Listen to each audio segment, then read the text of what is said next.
साजिशों के द्वारा पीछे करने की कोशिश की जाती है।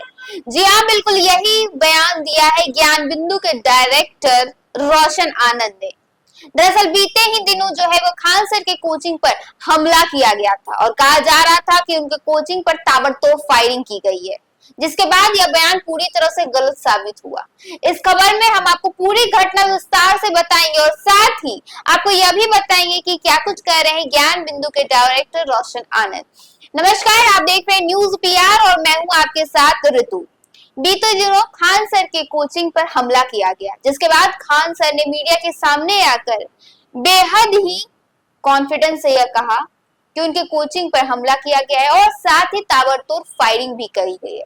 ऐसे में दूसरे ही दिन उनका बयान जो है वो पूरी तरह से पलटा हुआ नजर आया। उसमें उन्होंने कहा कि फिलहाल तक फायरिंग की कोई पुष्टि नहीं है और जो भी सीसीटीवी फुटेज में निकलकर सामने आए उसमें सिर्फ यह देखने को मिला कि पत्थरबाजी हुई है, तोड़फोड़ किया गया है, लेकिन फायरिंग की कोई पुष्टि नहीं हुई है। एफआईआर की रिपोर्ट में भी फायरिंग का जिक्र नहीं किया गया है, जिसके बाद यह स्पष्ट हो गया था कि फायरिंग नहीं हुई है। लेकिन वहां मौजूद जो स्टूडेंट थे वो बार बार यह कह रहे थे कि यहाँ फायरिंग हुई है। खान सर ने रात में बयान दिया था कि फायरिंग हुई है, मतलब फायरिंग हुई है, और अब खान सर हो सकता है कि किसी के दबाव में जो है वो पीछे आ रहे हैं। ऐसे में कल ज्ञान बिंदु के डायरेक्टर को गिरफ्तार कर लिया गया।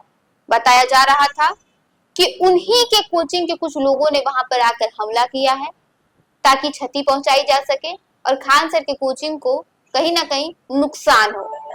ऐसे में फिलहाल यह स्पष्ट नहीं हुआ है कि किसने क्या कुछ किया है, लेकिन जिस वक्त ज्ञान बिंदु के डायरेक्टर को पुलिस लेकर जा रही थी, उन्होंने कई ऐसे आरोप खान सर पर लगाए हैं जिसके बाद सभी हैरान हो गए। जी हाँ, सबसे पहले आरोप उन्होंने यह लगाया है कि खान सर जो हैं वो साजिश कर रहे हैं मुझे फंसाने की।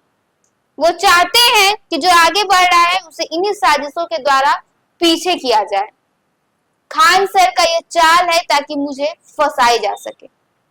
ऐसे में क्या कुछ घटना निकलकर सामने आती है और इसके क्या कुछ सच्चाई है, क्योंकि आए दिन कई ऐसे बयान निकलकर सामने आ रहे हैं जो इस पूरी घटना पर कई सवाल खड़े कर रहे हैं।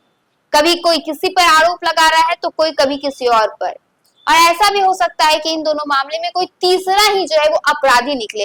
फिलहाल इस पूरे मामले की अभी किसी भी प्रकार की कोई आधिकारिक पुष्टि नहीं की गई है। अभी लोगों को गिरफ्तार किया गया है और जांच प्रक्रिया चालू है। कई तरीके से सीसीटीवी फुटेज को खंगाला जा रहा है और चीजों की सबूत जो है वो जुटाई जा रही है। ऐसे में अब आगे यह देखना होगा कि क्या कुछ सच्चाई इससे निकलकर सामने आती है और क्या कुछ अपने पक्ष में डायरेक्टर रोशन आनंद कहते हुए नजर आते हैं। फिलहाल के लिए बस इतना ही। ऐसे ही तमाम खबरों के साथ बने रहने के लिए देखिए न्यूज पीआर। धन्यवाद।